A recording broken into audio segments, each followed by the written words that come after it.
day, everyone. Today we're going to dive into another topic which entitled Gains 9 Events of Instruction. Before anything else, let's now discuss the learning objectives of this lesson. So, at the end of the lesson, the students will be able to explain Gains 9 events of instruction, apply Gains 9 events of instruction in teaching and learning process, and appreciate the importance of these 9 events of instruction in effective teaching and learning process. So, in 1965, Robert Gain proposed a series of events that are associated with and address the mental conditions for learning. So each of the 9 events of instruction will be discussed, followed by the sample methods to help implement the events in your own instruction. So now let's discuss the 9 events of instruction. The first one is gaining attention. So ensure learners are ready to learn and participate in activities by presenting a stimulus to capture their attention. So these are the few methods for capturing learners' attention. First is stimulate students with novelty, uncertainty, and surprise. Pose thought-provoking questions to students and have students also pose questions to be answered by other students. So this will lead to an icebreaker activity. Number two, informing learners of the objective. So, inform students of the objectives or outcomes for the course and individual lessons to help them understand what they are expected to learn and do. Provide objectives before instructions begins. So, some methods for stating the outcomes is describe required performance and describe criteria for standard performance. So have learners establish criteria for standard performance and include course objectives on assessment prompts. So inform students of the objectives or outcome of the course and individual lesson to help them understand what they are expected to learn and do. Then the third one, stimulate recall of prior learning. So help students make sense of new information by relating it to something they already know or something they have already experienced. So there are numerous methods for stimulating recall. So first is ask questions about previous experiences, ask students about their understanding of previous concepts, and relate previous course information to the current topic or have students incorporate prior learning into current activities. The fourth one, so present the content. Use strategies to present and cue lesson content to provide more effective instruction. Organize and group content in meaningful ways and provide explanations after demonstrations. The following are ways to present and cue lesson content. Present multiple versions of the same content. For example, video, demonstration, lecture, podcast, group work, and etc. Then use a variety of media to engage students in learning. And provide incorporate active learning strategies to keep students involved. Then provide also access to content on Blackboard so students can access it outside of class. So this part will be a student-centered learning. Then provide learning guidance.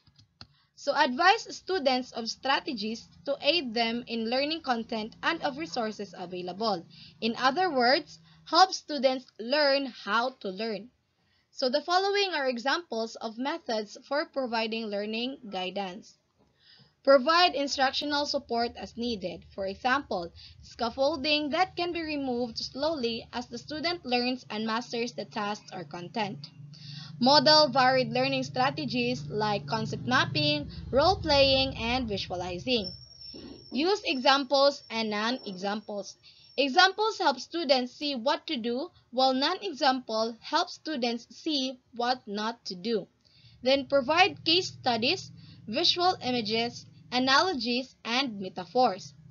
Case studies provide real-world application, while visual images assist in making visual associations. and analogy and metaphors use familiar content to help students connect with new concepts. So this will help students learn how to learn. Number 6, elicit performance or practice. Have students apply what they have learned to reinforce new skills and knowledge and to confirm correct understanding of course concepts.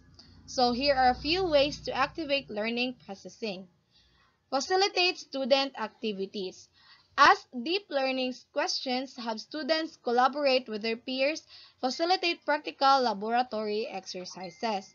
Then provide formative assessment opportunities. For example, written assignments, individual or group projects, and presentations. Design effective quizzes and tests.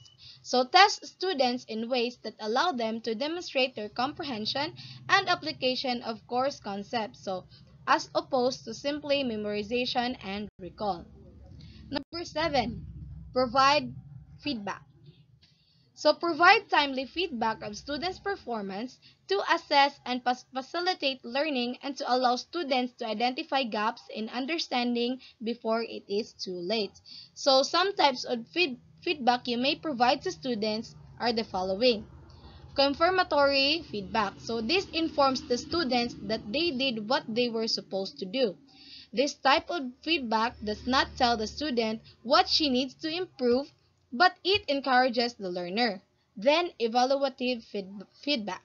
So, appraises the student of the accuracy of their performance or response but does not provide guidance on how to progress. So, it just simply evaluate their performances. Then, remedial feedback. So it directs students to find the correct answer but does not provide the correct answer. So it's just a matter of direction. Descriptive or analytic feedback. This provides the students with suggestions, directives, and information to help them improve their performances. Then the last one is peer evaluation and self-evaluation. So, helps learners identify learning gaps and performance shortcomings in their own and peers' work. So, provide timely feedback of students' performance to assess and facilitate learning and to allow students to identify gaps in understanding. Then, the next one is assess performance. So, test whether the expected learning outcomes have been achieved on previously stated course objectives. So, some methods for testing learning include the following. So, administer pre and post tests to check for progression of competency in content or skills. Then, embed formative assessment opportunities throughout instruction using oral questioning, short active learning activities, or quizzes. Then implement a variety of assessment methods to provide students with multiple opportunities to demonstrate proficiency. And craft objective, effective rubrics to assess written assignments, projects, or presentations. And implement a variety of assessment methods to provide students with multiple opportunities to demonstrate proficiency. And the last one is enhance retention and transfer. So, help learners retain more information by providing them opportunities to connect course concepts to potential real-world application. So, the following are methods to help learners internalize new knowledge. Avoid isolating course content. Associate course concepts with prior and future concepts and build upon prior and preview future learning to reinforce connections.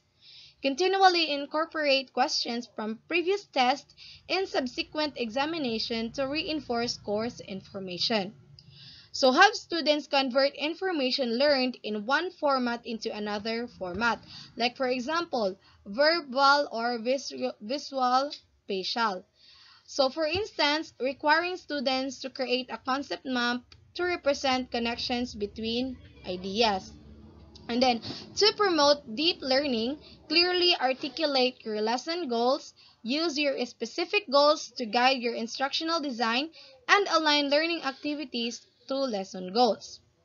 So, in summary, Gain's 9 events of instruction can help you build a framework to prepare and deliver instructional content while considering and addressing conditions for learning. So ideally, you should prepare course goals and learning objectives before implementing the 9 events. So the goals and objectives will help situate the events in their proper context. So the 9 events of instruction can then be modified to fit both the content and students' level of knowledge. And that's all. Thank you.